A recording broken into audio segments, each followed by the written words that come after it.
Bonjour à tous. Une vidéo aujourd'hui, en fin de semaine, pour vous parler du monologue. Nous sommes bien sûr au théâtre lorsque l'on parle du monologue. Il faut bien préciser la définition. C'est lorsque le personnage est seul sur scène et que du coup il parle tout seul. En fait, avec la double énonciation, il parle aussi au public. Ne confondez pas. Parfois, vous pensez qu'un personnage qui parle seul, monologue. Non, s'il parle seul mais qu'un autre personnage est à côté de lui et l'écoute en silence, ce n'est pas un monologue. On va parler de soliloque. C'est autre chose. Le monologue, très important, le personnage est seul sur scène. Cela veut dire que c'est un moment clé. C'est un moment de crise. Lorsque le personnage monologue, c'est parce qu'il a quelque chose en particulier à dire, que seul le public doit entendre. Souvent, il se cache des autres personnages, donc c'est donc pour révéler un secret.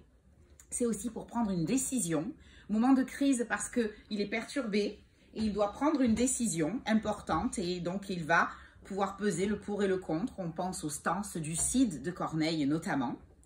Mais c'est aussi un moment où le personnage va pouvoir évacuer ses émotions, ses sentiments, sans que personne ne l'entende. Ou qu'il en a honte et qu'il ne veut pas le révéler, ou que c'est un secret.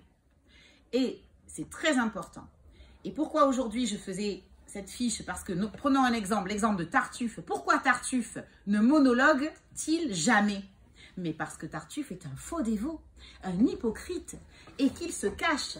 Il ne va pas venir sur scène pour révéler sa vraie identité et dire qu'il ment à toute la famille et qu'il en a qu'à après la fortune d'Orgon et peut-être séduire Elmire. C'est un faux dévot. C'est pour ça qu'il ne monologue jamais. Les autres personnages, lorsqu'ils monologuent, sont pleins de tristesse et de doute. À bientôt!